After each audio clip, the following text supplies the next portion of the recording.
రానున్న 2 నెలల్లో సముద్రం మరింత గర్జించనుంది. నవంబరు, డిసెంబరు నెలలు తుపాన్ల బాటలో ఉన్నాయి.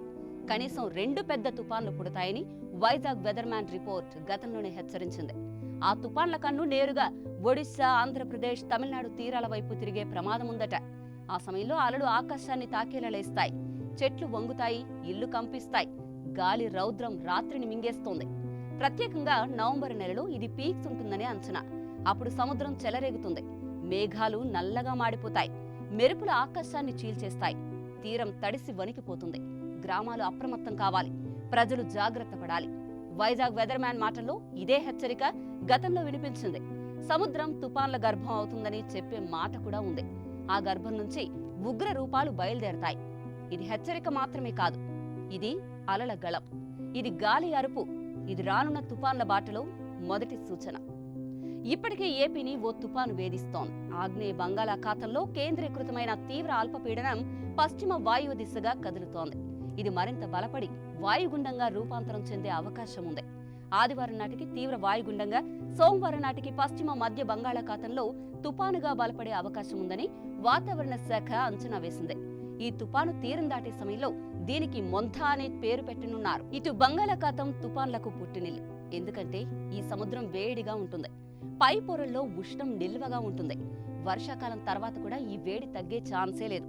నీటి పొరలు కలిసిపో, నీరు పైకి ఎగబాకదు, పై పొర వేడి అలాగే నిలుస్తుంది. అదే తుపానుకు ఇంధనం. తక్కువ పీడనం ఇక్కడే మొదలవుతుంది. అండమాన్ సమీపంలో ప్రారంభమైన మేఘ వలయం మధ్య బంగాళాఖాతం మీద పెరుగుతుంది. గాలులు చుట్టూ తిరుగుతాయి, పీడనం ఇంకా పడిపోతుంది. చుట్టూ మేఘాలు భుజాల్లా బలపడతాయి, పైగాలులు దిశను నిర్ణయిస్తాయి. అవి ఒక కనిపించని వంతెనలా పనిచేస్తాయి. తుపాను ఆ వంతెన మీద నడుస్తుంది. మార్గం తరచూ ఒడిశా వైపు వాలుతుంది. మరికొన్ని మార్గాలు శ్రీకాకుళం, విశాఖ తీరం వైపు దిగుతాయి. ఇంకొన్ని మార్గాలు దక్షిణంగా చెన్నై, కడలూరు, పుదుచ్చేరి దిశగా వంగుతాయి. ఈ తీరాలు డెల్టాలతో నిండిపోతాయి. మరోవైపు ప్రకృతి తన శక్తితో ఆట ఆడుతుంది. సముద్రపు వేడి తుపానుకు ఆహారం ఇస్తుంది. వాతావరణ పీడనాలు దాని బలాన్ని పెంచుతాయి. గాలుల దిశ దాని అడుగులను తిప్పుతుంది. ఇవన్నీ కలిసినప్పుడు మాత్రమే ఒక ఉగ్ర తుపాను పుడుతుంది. శాస్త్రవేత్తలు సూపర్ కంప్యూటర్స్ తో లెక్కలేస్తున్నారు, ముందుగానే అంచనాలు చెబుతున్నారు. కానీ ప్రకృతి తన రహస్యాన్ని చివరి క్షణంలో బయటపెడుతుంది, ఒక్కసారిగా మార్పు చేస్తుంది.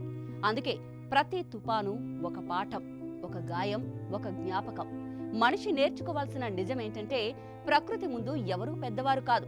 మనం తీర ప్రాంతంలో నిలబడిన ప్రతి క్షణం అప్రమత్తతతో ఉండాలి. ప్రతి అలను వినాలి, ప్రతి గాలికేకను గుర్తించాలి. ఇదే మన రక్షణ, ఇదే మన సమాధానం, ఇదే తుఫాన్ల గర్జన నుంచి మనకు దొరికే చివరి పాఠమండి. మరి మీరేమంటారు? మీ అభిప్రాయాన్ని కామెంట్ చేయండి.